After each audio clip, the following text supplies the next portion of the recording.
what it is that you are exactly solving, and does that resonate with your audience? Are you creating a product that actually solves something that people are trying to solve? I've seen product being built and it's a great product, but who cares? And does that really solve the problem that people have, or not really, right? Like, so I think it's where it really needs to connect to like the end user or the buyers and make them understand that like this solution is going to be solving their problems. And I think there is like often a bit of a disconnect as well on like how people talk about creating demand, right? Like we see that a lot, especially on LinkedIn. This idea of like demand creation, right? Like I don't think that marketing create really demand for a solution as much as helping companies identify maybe a problem they have, or providing a new solution for a product they've already identified and probably already have a solution for, and they solving it in a better way. But I don't think that we can say that we're creating the demand. I think the demand is really created, usually arise from within the company and within the needs that they have. But what marketing can do and brand can do is, one, help people better put words and identify the problem they have and understand that there are solutions for it, and then put your brand front and center as being the solution, right? So it's less about creating the demand than it is about focusing on how your brand product solve that problem. So I think there's maybe a bit of stigma around brand in B2B. And so that's why we felt the need of calling things new names. But the reality is it's what marketing has always been, right? I feel like there's this tendency in B2B SaaS, especially, to reinvent marketing because SaaS is so different. And it's not really, right? It's like the principles of marketing are the same mostly. So it's just understanding your market and building your brand. All of it is just the same. What have mostly changed are the tactics and digital marketing, I will say, that wasn't there, before. Yeah. Well, also what I think changed based on digitalization and all those things is that we don't buy differently, but we buy in different places than we did before, right? We have offline, we have phones, then we call people, we have social media, then we have like small communities.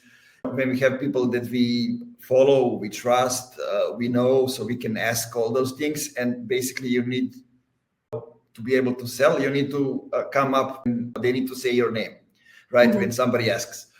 But so when you look at it, it's facilitating the sale.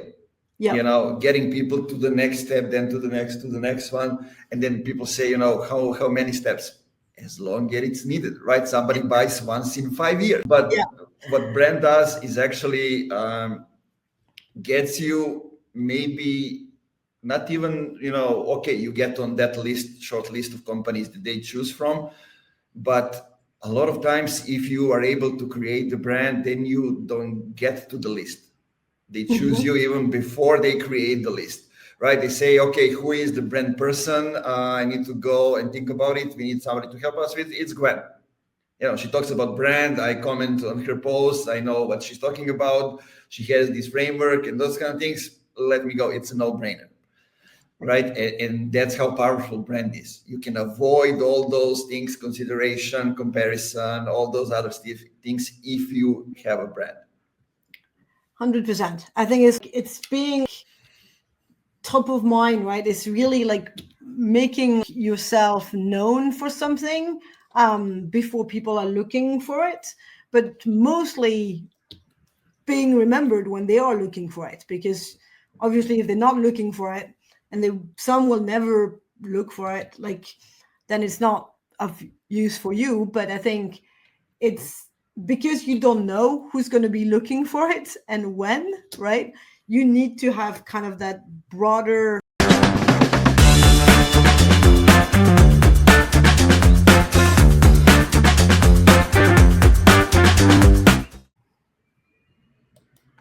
And here we go. Guys, welcome to another episode of the Funky Marketing Podcast. Today, we're going to have a special guest, somebody who's, as I say, unafraid to break the rules, Gwen Lafage. She's VP of Marketing at Sinch, with over a decade in B2B branding. Gwen has pushed some boundaries from running an art gallery, if I'm not wrong, in San Francisco, to running a global brand strategy at one of the fast-growing tech companies. And you don't do that, but running is safe. So, Gwen, welcome to the show. And did I get it all right? Thank you. Thanks for having me. It's a pleasure. I mean, you're one of the few people whose content I'm constantly consuming on LinkedIn, and branding is one of my favorite stuff. I mean, my company is called Funky Marketing in this Right. podcast. Yeah. I like it. I like the name. I like when marketing gets funky. Yeah, I had a problem when I started because a lot of people from UK say, funk as a garbage. I say, no, that's like funky music. So I need to explain that. Yeah, I can see. But okay, it goes with the name. So explaining and starting conversations and those kind of things. That's always a good thing. But talking about those kind of misconceptions, let's start with one thing. Do you have any misconception, something that's absurd that you had to debunk when it comes to branding? Well, I think we have to explain in B2B a lot what brand is, right? It's like at the core of it, like at the starting point. There's a misconception on what brand really is, right? And a lot of time you have to explain that it's not just your logo and it's not just your colors. Yes, we have a brand. Look, we have three colors and a logo. And I think like, yes, I will say all companies probably have some element of brands, but it like goes way beyond just their logo and their color. So they have a brand, they just don't know exactly what it is. And I think that's usually like what we have to explain over and over again, right? Like that what it is and that is connected to the story and connected to like the authenticity at the core of the company rather than just being the trademark of it, which is kind of your logo. That's not what your brand is, right? I mean, it's part of it, but it's not only. So, yeah. Yeah, I think a lot of people still, I don't know why, I'm just preparing a speech for a brand talks conference in Bulgaria. And I see still a lot of people connect brand with B2C, right? Right, Like that's something that's unique from B2C. And, most of the brands that we know in the world are connected to the B2C. But there are some that I think are kind of crossing the boundaries with like Netflix, like Airbnb, like going halfway to meet us, right. and having the personalized experience, those kind of things. And when people have that kind of experience in B2C, they want to also have it in B2B environment. Right. Yeah, I think it's I would say to me like every company in a way has a brand, whether they have like a good strong brand or like a very weak one.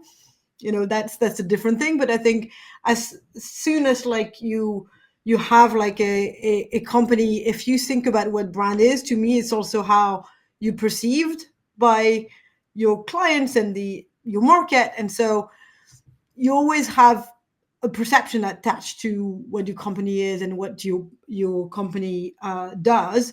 And so I think whether you like it or not, or whether you want it or not, in a way you have a brand. Then the kind of act of like doing branding or like what we call brand within like a company, or like when you have brand and your job title, to me is like how you can influence the perception that your company has. And so your role is to influence that brand, and that's when your logo and your colors and your story and everything you do kind of impact it, but it's there. It's just like how you shape it. So some companies just don't shape it, let others shape it. And I think that's where they go wrong. They said, we don't really need to shape it in B2B. And like, well, you do if you want people to think like you, right? Like if you want to improve how you perceive. Yeah, and I think it has a lot of things to do. Like I went into the B2B around 2019, something like that. Mhm. And like at the time, people were still thinking about accounts as a factory, as a building, right? Not as a group of people inside that company that you need to, to learn how to help them get better at their job to be able to sell them. Right. And it's just 5 years before now. I think it's changing, but it takes a little bit of time. And I think people are still learning that every experience that you have with a company comes down to kind of forming their opinion about the company and consideration, will they buy from you or no? And that's Mhm. actually brand. I mean, that's how I see it. Yep. Yeah, no, exactly. I think that's how I see it too. And I think that's why brand is not just like one person in the company or just like even a function. It really is kind of a strategic approach on like how you shape your narrative, how you shape the perception. And that's where there's like the biggest misconception, right, on what exactly is brand. And then like how you can really shape it. But I think it's a tricky one when you like have brand in your title, because like people don't exactly know what you do, and like some people say, well, we don't really need brand, and it's like, well, it's not because you don't have someone that does brand inside of the company that you don't have one, and that you don't do marketing efforts and communication efforts to actually shape it. So I think you can do brand or in a way or influence it without having people with that job title.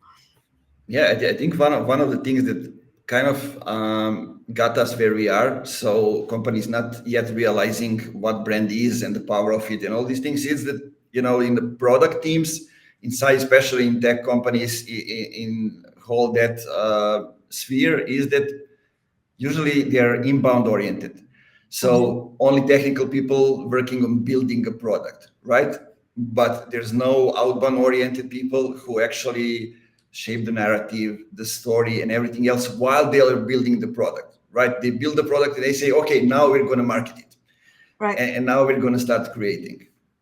Yeah, no, exactly. And I think it's like the company that succeed at creating a very consistent experience between their outside narrative and their outside communication, whether we want to call it brand, and their product experience are to me the most successful, right? Like you can think for, I think we all have the same examples in mind when it comes to B2B, but I think like a company like Slack to me have like managed to build that consistency, and you can see that the way they talk within their product and the product experience is connected to the external experience, and that's the consistency of building that brand beyond just like a product, right? The functionality of a product. So I think like the UX element and delivering like a very consistent experience within the product in a good personal way with personality of a different approach to it. I think that is tied to having a brand and having a personality. Yeah, I totally agree. So usually when I think about B2B, it's like playing it safe. You know, Mhm. let's try not to get to extremes, Right. right? And it usually gets to all of the companies being vanilla and not differentiating in a space when how many, for example, like SaaS companies, you have like 3 millions or Yeah. something like that. I always have in my mind that picture of all the logos, right? Yes. And basically branding, you usually say it, I remember it from the posts and everything, branding is the only true differentiator that can be copied. Mhm. So why on the other hand are companies so obsessed with like talking about product features and all those technical stuff? I think because there is still this conception that in B2B, companies make very rational purchase, and that because there is a long sales process, and because like the evaluation is long, and usually it's like the product is bought through like a committee of people, we think that the decisions that are made are very rational, and that like we don't need to like build that emotional connection or like go beyond those like features because that's what people are looking for. But I believe that you need to build a brand and an emotional connection with the product, so that when people with the product or with the company, so that that job starts before, like, so that when people have um, evaluated or like defined the problem that they have, they already have in mind which company can help them. So it's really associating the problem you're solving and how you approach it with before it gets to like the product features, right? Like if you are only focusing on product features, like most companies and most SaaS companies are very similar, right? You get into like that feature to feature comparison, price to price comparison, and then how do you really differentiate is very rarely with like those little features. Yes, it can get down to price, but I think the job of the marketer, the jobs of branding starts before, because you want to be in that consideration list, and in order to be there, you need to already be in the mind of the people and the buying committee and be known by them and remembered by them before that. And in order to get there, you definitely need to kind of build that connection and stand out, right? Like, so I think that's where you need that branding, so that it's not just about your features. Yeah. Yeah, but even as we look at the feature, usually how you differentiate is you come up with building a product, or it can be a feature that your competitors don't have. So it should be like easier to come up with a story, with a narrative around one feature, right? It seems like B2B companies love mediocrity. Mhm. Kind of seems like that. Yeah, I think it's kind of like diminishing the product to like to only focus on some of the features. And I think that when companies or software, right, like someone that start a new software, they decide to launch their company, especially in a crowded space, and most spaces are crowded, right? Like, so it's because they found a new way to solve a problem. So yes, it might be a feature or a combination of feature, but it's mostly a new, I'm hoping, a new mindset and a new kind of way to approach the problem. And that's what they need to focus on, rather than saying, hey, we have like a drag and drop feature. Well, it's not so much about the drag and drop feature, it's about like what does that bring to solving the problem. Like, you make it easier, you like, so I think there's also this misconception that when we talk about brand and we talk about creating an emotional connection, we are not talking about the product at all, and we're like kind of being fluffy and like have no connection to what the company does. And that's not true, right? Like, you cannot build a brand without having that connection between the brand and the product. Like, I will even say that in SaaS companies that offer one product, often the narrative of the product and the brand are very connected. They like kind of one. When the companies offer like a entire portfolio, yes, obviously you like need to have a brand narrative that is slightly bigger and slightly disconnected to each product, because you need to tell a bigger story. But it's a one product, one brand, one company, then they're very linked together. It doesn't mean that you don't have a brand. It just means that you focusing on the one problem, or like the problem your product is solving, and it's a little bit of an easier narrative. But it's still storytelling, right? You still need to like bring it into saying things with a personality, or like bringing your brand personality to the table, and bring storytelling into it, and build like those, tell human stories of your clients, of the people, what you're doing for them, how you're solving the problem, your internal people becoming more kind of brand ambassadors. And that's how you build that emotional connection. So it's not so much like, it's still emotional in the sense that you see how your product builds something that has value for people, beyond just like, oh, here's a drag and drop and our price is lower, right? So I think that's also, again, some of the misconception, and the thing that I have to explain when I say to people, I believe we need to create this emotional connection, and they're like, no, the purchase is rational. I'm like, Yeah. not fully, right? Like, yeah. Yeah, I had Rory Sutherland to talk about all the biases in B2B for the whole episode, and I didn't get to ask more than 3 questions. He was nailing examples one after the other. I'm like, yes, people need to hear this. Yeah. So tell me, usually when we go and think about creating a brand, especially like brave brands, it means go big with a big story, with solving, around the problem that we are solving. But to be able to do that, we need to get the buy-in from decision makers, right? From the Mhm. CEO. Sometimes if it's in the lower stage, that it's a founder. How do you start with communicating those things? I mean, usually they need to be involved, right, in that from the Yes. start. They need to be involved from the start. I believe that like the story and the narrative usually comes from the top, because you have to like understand the reason why the company actually created that product in the first place. Um, yes, of course, a lot of funders, and like, we're not blind. They're like thinking, hey, I'm going to make money. I can see like there is there's a need. I'm going to create this and I'm going to make money with it. But I think like it needs to go beyond that. And usually funders are very passionate about what they're building, right? It's not just about making money.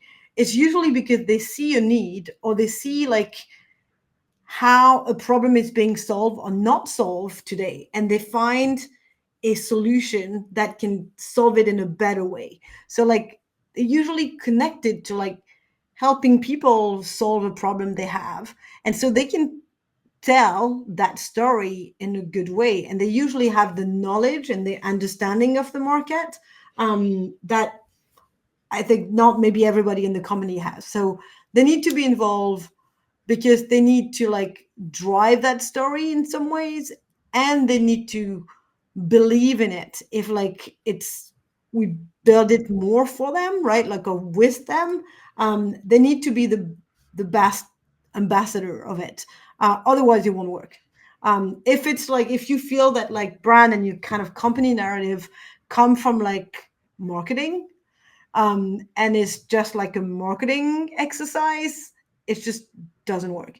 It needs to be like a cross-functional approach that is really linked to the strategy of the company, and not just marketing trying to put pretty words on like something that is kind of there but not exactly there. So I think that's it's difficult, because that means that you need the understanding from the leadership of what we're trying to do with kind of that narrative, and what that story is, and how it can really drive the strategy from their head and like their strategic meetings to the sales team selling it, and the customer success living it, and the marketing team using it in their efforts, right? So it needs to be very cross-functional. That's the tricky part. I will say. Yeah, it is. It is. And you reminded me of one important thing that I always get as the most difficult when crafting the strategic narrative and those kind of things. It's, you actually need to find the proof that it's not all in your head, meaning data, information, stats, all those things, to prove to the people that, the narrative, the story that you are going with, it's not only in your head, that it's actually happening. They can feel it, they can see it. Mhm. And that kind of connects the narrative, the story, with the reality that's happening. Right. No, exactly. And I think it's like connected. with like what they have in their head, and if they come from like product and engineering and like and connect to the customer, right? Like on what it is that you are like exactly solving, and does that resonate with your audience? Like, are you creating a product that actually solves something that people are trying to solve? Because I mean, I've seen product being built and like, yeah, great product, but who cares? And does that really solve like a problem that people have or not really, right? Like, so I think it's where it really needs to connect to like the end user or the buyers and make them understand that like this solution is going to be solving their problems. And I think there is like often I see a bit of a disconnect as well on like how people talk about creating demand, right? Like we see that a lot, especially on LinkedIn. And I know I had a bit of a rant about it last week on like this idea of like demand creation, right? Like don't think it's I don't think that marketing create really demand for like a for a solution as much as like helping companies identify maybe a problem they have, or providing a new solution for a product they've already identified and probably already have a solution for, and they solving it in a better way. But I don't think that we can say that we're creating the demand. I think the demand is really created or like usually arise from within the company and within the needs that Yeah. they have. But what marketing can do and brand can do is one, help people better put words and identify the problem they have and understand that there are solutions for it, and then put your brand front and center as being the solution, right? So it's less about like creating the demand than it is about focusing on how your brand product solve that problem. So I think there's maybe like a bit of like stigma around brand in B2B. And so that's why we felt the need of like calling things new names. But the reality is like it's what marketing has always been, right? I feel like there's this tendency in B2B SaaS especially to reinvent marketing because SaaS is so different, and it's not really, right. It's like the principles of marketing are the same mostly. So it's just like understanding your market and like, building your brand, like all of it is just the same. What have mostly changed are the tactics and digital marketing, I will say, that wasn't there, before, but Yeah. that's Also, what I think changed, I mean, based on digitalization and all those things, is that we don't buy differently, but we buy in different places than we did before, right? We have offline, we have phones, then we call people, we have social media, then we have like small communities, when we have people that we follow, we trust, we know, so we can ask all those things. And basically, you need, to be able to sell, you need to come up when, they need to say your name, right? Mhm. When somebody asks. But it's all, when you look at it, it's facilitating the sale, Yeah. getting people to the next step, then to the next one. And then people say, how many steps? As long as it's needed, right? Somebody buys once in 5 years, Yeah. but Yeah. what brand does is actually gets you maybe not even, okay, you get on that list, short list of companies that they choose from.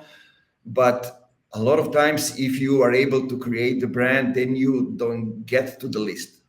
They choose Mhm. you even before they create the list, right? They say, okay, who is the brand person? I need to go and think about it. We need somebody to help us with. It's Gwen. She talks about brand. I comment on her posts. I know what she's talking about. She has this framework and those kind of things. Let me go. It's a no-brainer, right? And that's how powerful brand is. You can avoid all those things, consideration, comparison, all those other things if you have a brand. 100%. I think it's like it's being like top of mind, right, is really like making like yourself known for something before people are looking for it, but mostly being remembered when they are looking for it, because obviously if they're not looking for it, and some will never look for it, like then it's not of use for you. But I think it's because you don't know who's going to be looking for it and when, right? You need to have kind of that broader appeal and that broader awareness, and activate like your brand and soul leadership so that you're known for something, so that when they need you, or if one day they need you, then they remember, oh yeah, wait, I know I've seen this and they were talking about this. And in order to get people to notice you, because I think that's also one of the biggest game here, is there is so much noise. There's so much noise. There's, like you said, million of like softwares. Like it's really hard to stand out. And you first need people to like notice you. And in order to do that, you just need to break boundaries and like be different and do something so that they notice you and they like say, oh wait, what is this? Oh, that's fun. Or like, that's interesting. Or, oh, I like that story. And so you connect maybe with some people emotionally before they actually need the product. And that's a way to be top of mind. I totally agree. I've seen it on my own example for the personal branding, then for the company. Mhm. People were thinking in the first year that Funky Marketing is a brand, and I'm like, we are not even a year old. That's not happening, but it's good that we made that kind of perception. Mhm. But tell me about your framework, and tell me how do we get the company to execute it? I think that's the hardest part. Yeah. Yeah. So when you think framework, you mean like the brand framework that I Yeah, yeah, mentioned? your Yeah. 6C. Yeah. Okay. The 6C. So I think it's like all the different elements. I was trying to like make it easier to understand how to like frame brand, right? Like, and there's so many Mm-hmm. elements in it that I thought about this framework. And the first C is like category. Although in a way it starts with a C. I guess that's like why I also picked it. But the way I see category is building your positioning and like making yourself like unique in the way you're telling your narrative. And it's the category building can be debatable in a way, like but I see it more as like defining the problem so that you can own the solution. So that's what I mean by like category. It's like this approach of like you define the problem in a way you're getting associated by solving that problem, and that's you positioning and you building that. The second one is creativity, and that's something that like I believe a lot in, right? Like I believe that like strong, brave brands push boundaries and do things differently and believe in creativity. And that we, especially I will say in B2B, that's how you get noticed, by doing things a bit differently and by embracing this creative thinking and being unique. So that's like a second one. Um, Content, which I think is like at the core of building your soul leadership and being perceived as like that trusted advisor before you start selling your product, right? Like you need to like be known for providing guidance and being very knowledgeable in your space, and you do that through content. um Content Community. creates community, right? Yeah. Yes, community, which is like the other C, um, which you like build a, a fan club, I guess, around your brand and help people connect, right? Like help people connect and be the enabler of like those connection, right? It's really about like enabling people to connect around the problem or around your solution. I think there's different type of communities, but I think is very strong when you can do that, right? And some great examples, I guess, are like HubSpot community, like this, those like even Salesforce community with those trailblazers, right? Like those are like really strong communities of practitioners, but also people before that have embraced that like whole community, right? Where was I? Consistency, right? Then we need to. Consistency, exactly. Consistency, that's such an important part that I think in B2B is really hard because we we have this tendency of wanting to like renew things all the time, and we get tired of seeing the same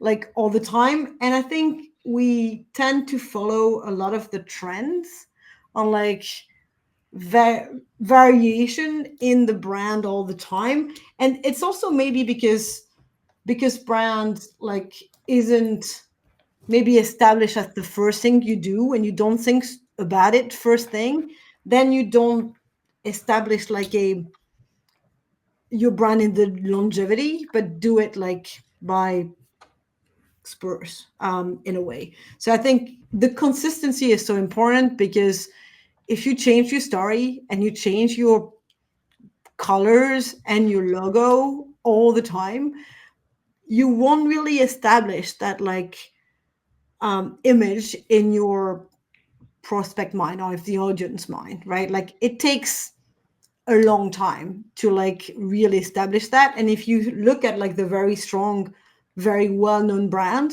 I guess a brand like Coca-Cola is a great example of like they've they've evolved their logo, but like look back, what with the logo in the first place and what it is today, it's so close, right? They haven't made a lot of changes, Yeah. right? They've owned certain element in their brand and they never changed them.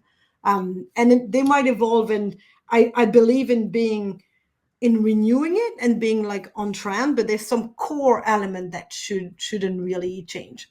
So I believe that's consistency. And then the 6C that I actually added after the first time that I presented this framework on a keynote is client and like customers, I'll say. So customers, because I believe the strongest brand are very customer focused, and they put the customers at the center of what they do. And that sounds very cliche, but at the same time, they do it in a way that the customers become their ambassadors and the customers become of the center of their brand. It goes together with community, but it's also a way for marketing team to tell human stories. Like, so I believe in like going beyond like what you can do with your being product focused. Is like if you're becoming customer focused, you really build stronger brands and more human brands. So these are the 6 C's. I mean, those are all the things that we need to do, but it's kind of, more useful if you look them at one place and we can connect the dots, right? Mhm. Usually, when you say brand, it's like overwhelming. It takes, I don't know, up to 2 years at least to come up with a brand. So it feels like, okay, we now have a brand, those kind of things. It takes time. But when you look at it, what it's included, and you know how much you need to work on it, then actually it makes it logical. It needs time to build. Yeah, for sure. And that consistency is needed, right? Like to kind of build on it and continue to tell the story again and again and get people to recognize you. It takes a while. People need to see you often to really like connect the dots in their mind. Yeah, and you reminded me now of one thing while you were talking about the consistency and now reminding people. One of the mistakes that I'm seeing with the new challenger brands is they all appear in blue colors Mm-hmm. on LinkedIn, especially. But when you look at, and I'm asking them why, they're saying, we want to appear attractive to our customers, enterprise level clients, potential customers, right? Because they are blue. And I'm like, those are huge companies. Some of them are category leaders. Of course, they are blue. Now they can now say, okay, people trust us. Okay, we are now blue. But when you don't have a brand and you just start with the lead gen campaign, I don't know, kind of people download the ebook and then you can try to sell to them without building a brand. If those people aren't ready, and in B2B they aren't ready when they just download the ebook, when they are ready, they will go and look and they will remember, I know the blue brand. So they will go to Google, they will go to social media, and what's the blue brand? Is the category leader, it's not you. Mm-hmm. Right? So they're basically building the awareness and getting more clients to their competitors, and they are not even aware of that. Mm-hmm. Yeah, no, I think that's a mistake that is really made very often. Is like you need to appear a certain way because all your competitors appear a certain way, and that's where like the taking risk in B2B is difficult because people think, oh, that's what people are used to. So if we're not like that, we too different is not going to appeal to them. But I think it's again another misconception, right? Like, and I think in B2B companies are more scared to like do something different, and there's definitely a lot more at stake. But it's also, like you said, how you don't blend in, and that's the first battle, right? It's like the first battle is to stand out and be and getting like understood or like memorized. And if you don't do things slightly differently, you're just gonna get unnoticed. And like if people don't notice you, there's no way in like then trying to explain why they should go for you, right? Like, so I think there is like this perception of like being noticed before being fully relevant. And I'm not saying we shouldn't be relevant to our audiences, because I think obviously we should, but I think often we think for our audience and we think we know what Yeah. they will think about us, and it's like, well, they like blue, and they like blue means trust, and so we need to like be trusted, and we need to be like, yeah, corporate, feel professional, so we're going to go blue. But people are not, they use, I mean, people in companies buy products, right? They like you and me, they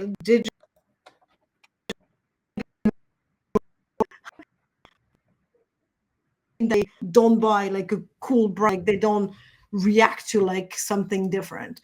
So I think it's because we have in mind how our audience might think, and especially when we think enterprise buyers, and especially if we said IT or like operation, or like, those like this COO is never going to go for the pink brand because that's not a trusted brand. And like, well, is it though? Have you asked them what they really think? Because I don't think that it's really the case. I think there's a lot of people with a lot of different perception. And yes, there will be CEO and CTO that hate pink and don't think that your product should have that color.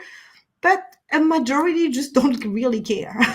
So it's like, True. yeah, it's not what they will go for and what they really is important for them.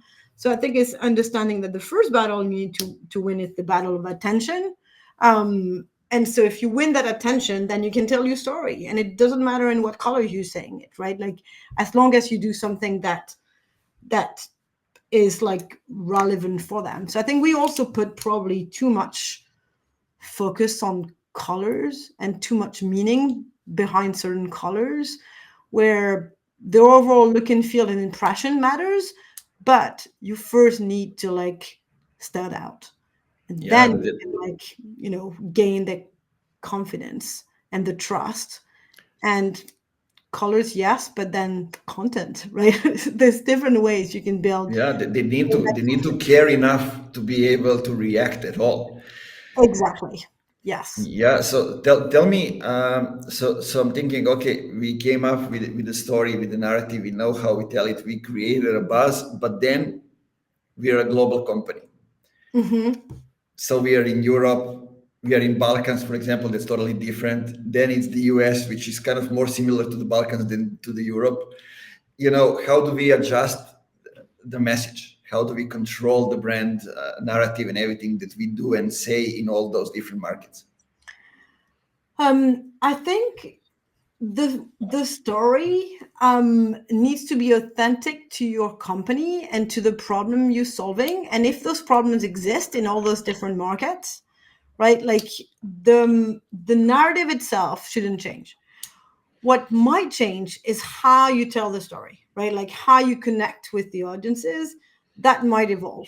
But I think you need to like stay authentic to yourself and say, okay, what is my own personality? And then of course you don't want to like come across as like not appealing to a certain like population. But I think you don't talk to like an Indian market exactly as you would to like a US market, but the core of the narrative and like shouldn't be different. Maybe you'll say it in a bit of a more formal way, but I think you also need to own that personality, right? Like, and again, we're like maybe a bit too afraid um in B2B to not own it. A company like Apple, they don't really change their like way of being in the look and feel and the ad space on the market, whether it's good or bad. You know what I mean? It's like they kind of own their own style,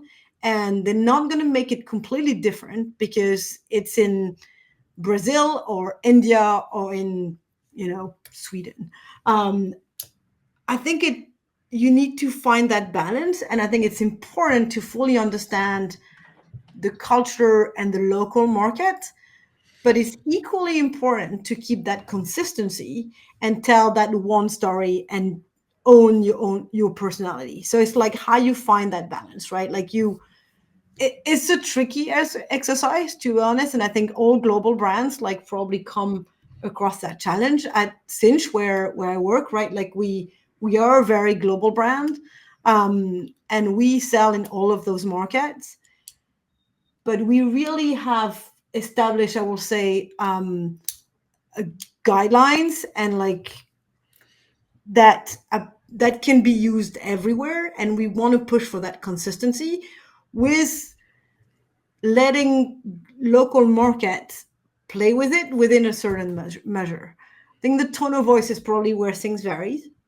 the most, because you probably don't talk to people in the same in India that you do in the US, but as in the same way, you probably don't exactly talk to people in the same way in financial services that you do in retail. So they're not just cultural differences, they can also be like vertical based, but you need to know who you are as a company and how you talk to like make those slight variation while keeping the consistency. It's a fine balance.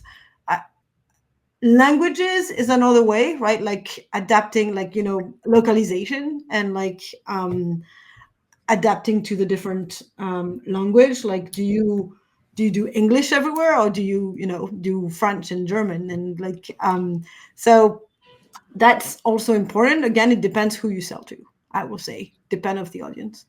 Yeah, I totally understand. One of the companies I've been working for years, Cyclopea, is one of the localization leader here in the Southeast Europe.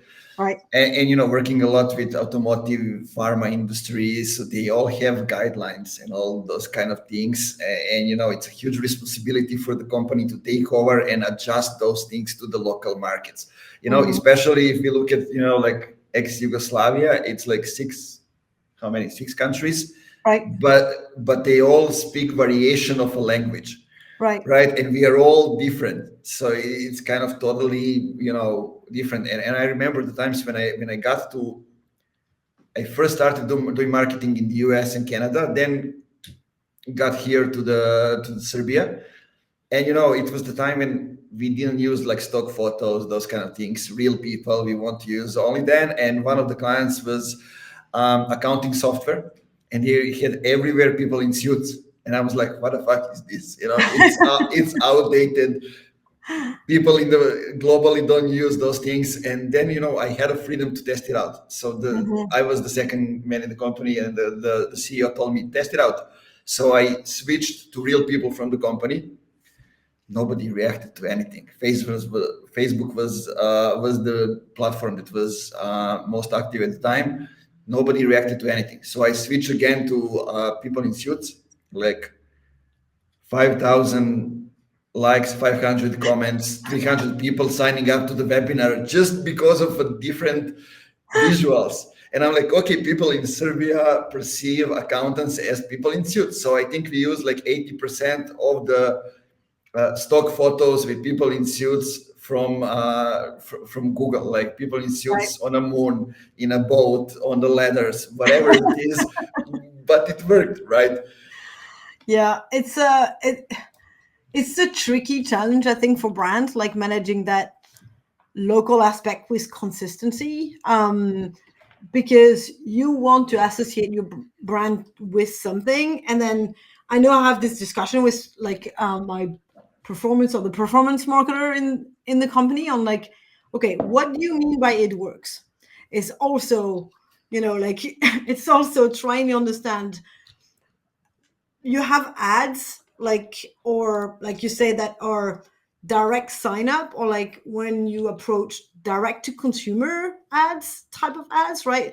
But in B2B, we're not doing DDC. Like we are mostly doing like long term. So it works maybe for people to click in an ad, but does that mean that like you are building your brand and you building like your recognition of the brand long term, and like they will associate you with something? Or are you making more people click? And you saying it works because more people are clicking, but ultimately, when is the last time that you really, like in B2B, anyone has clicked on an ad and actually bought the product? I think in maybe some self-serve aspect, right? Like you can click and buy and do a free trial and buy, but like most of the time is not through a click, right? So if your ads look like everybody else and you have stock photos of people in suit and it look like everyone in your space, maybe they click, but maybe it doesn't go anywhere. So I think it's also trying to be mindful on how we measure it works, because it depends what you're trying to do. Are your ads like for direct action, or are they building your long-term brand? And how do you manage those two kind of coming together? So again, that's like some of the discussion obviously I have as well in my job, right? Like on how we measure brand and how we measure this long-term perception. Yeah, it's if you tell Apple, well, if you put people in suit into your market, and that's how you want your ads to be, they will probably tell you, well, it doesn't work for us, because it's more important for us that we build this long-term brand, and we believe our products can do that, and we show the product, and like, so we don't want to go for people in suit. So I think it's a fine line. We do A/B tests on ads as well, and we had this discussion between putting stock photos versus illustrations. A lot in some market will tell us illustration work better than putting people, and then in some Exactly. market, That's what I wanted to say. It all depends on a market, on a exactly. country, on a target audience. For this specific example that I mentioned, for example, in Slovenia, Yep. animations of piglets work nicely. In Right. Serbia, no. So, Yeah. and it's like country to country. So, but it's two different It is. markets. And it is like trying to also probably build a brand that is multi-dimensional and that has that ability within the same guideline and the same kind of like creative direction to have those different elements. And you can have illustration, and you can have a certain way to present photos, and maybe a certain way to present graphic, and a certain way to do videos. All of them belong, and all of them are participating to creating this more versatile, stronger brand, because all the elements are in there and they work together, so that you give also the different market the possibility to like activate what works in their country. So that's something that is also difficult to do, but I think it's important when you're becoming a global brand. And you can see it with like global brands when they don't have a one way to activate a brand, they have multiple, and you will still recognize, oh, this is this brand, even if they don't have like the little, their illustration in there, and they have certain ways Exactly, to do it. the consistency, right? And what I'm always saying, especially working a lot with procurement industry, like you need to have guardrails, and then it's much easier to be creative Yeah, inside all those stuff. exactly. And I think it's like defining what is the core of your brand, the thing that it will never change, and the thing that you can experiment around. And you might want to experiment for a specific campaign or for a specific event, and get more creative and like push the boundaries a bit more for something specific. But your core will always be there, and you need to define what is the core. What is the core of the brand?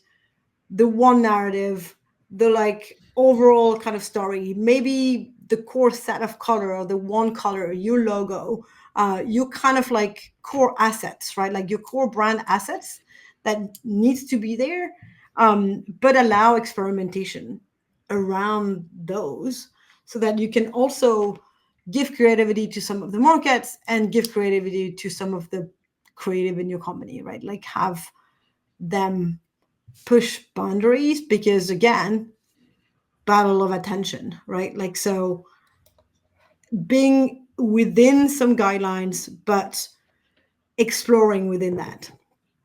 Yeah, it leads me to one final question. So when you look at the next, we don't need to say 5 years, it can be 3 years, it can be a year, when B2B branding is heading, what will separate winners from the losers? Will it be consistency, creativity, the way we tell our story, or what is one thing that it's on top of your mind?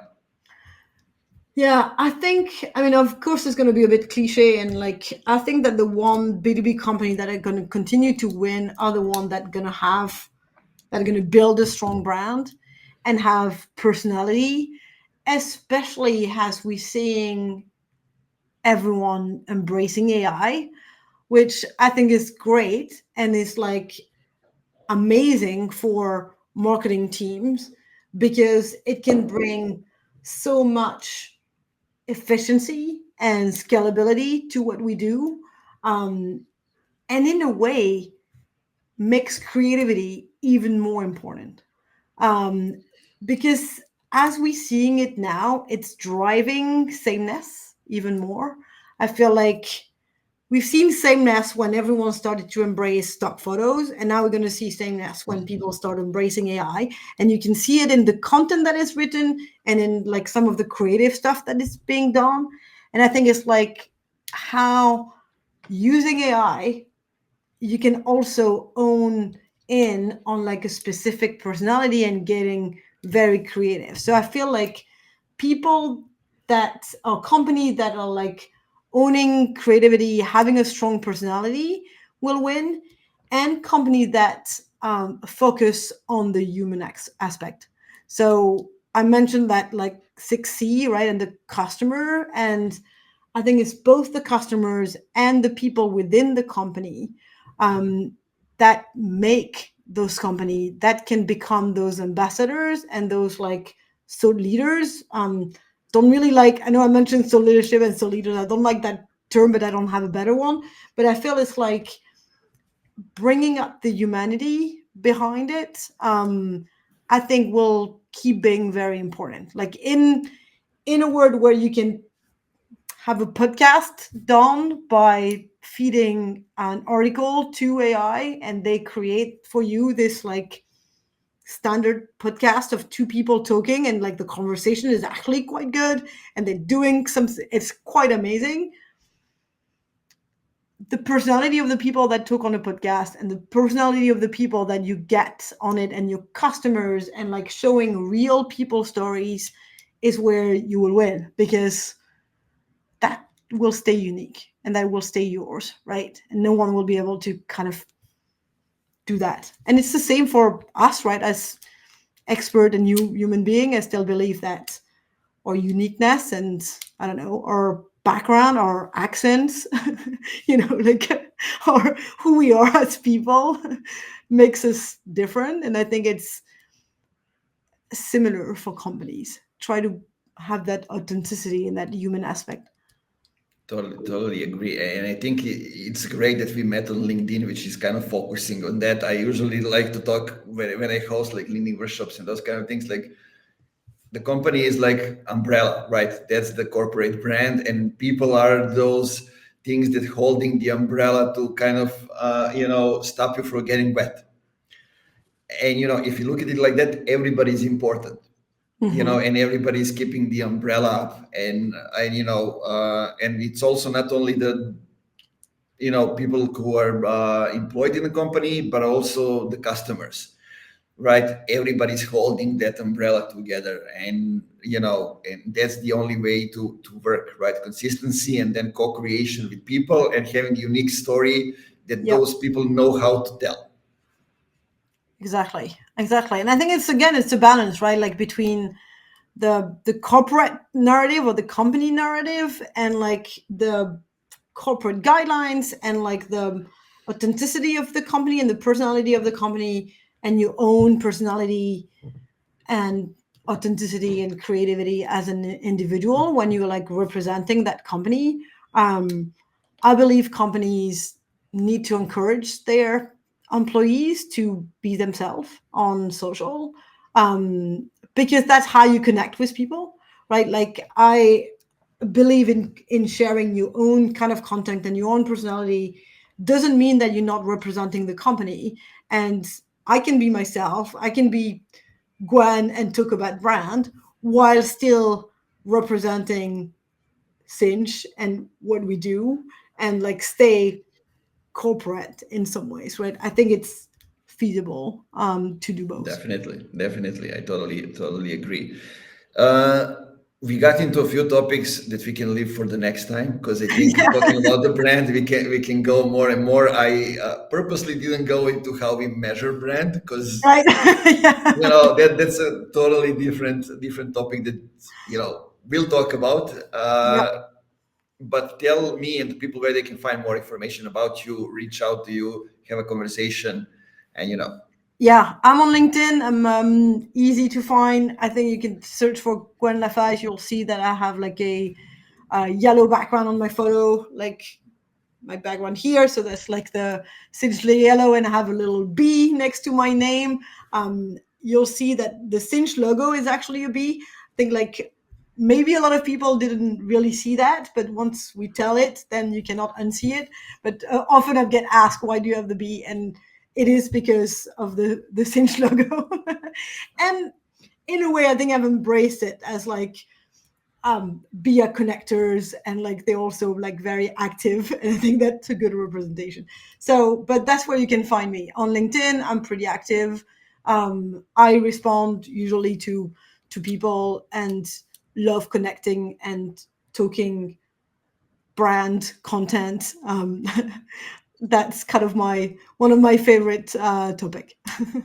Perfect. Guys, now it's the moment when you stop this episode, go back to the beginning, listen to everything again, because, Gwen shared a lot of great stuff. So you stop when you hear something new, something good. Reach out to Gwen, tell her, hey, I listened to you on the Funky Marketing podcast. It never happened, but, maybe it will happen one day. But please, if you find this useful, and I hope you do, follow the podcast, share it with your friends, with anybody who might find this episode useful.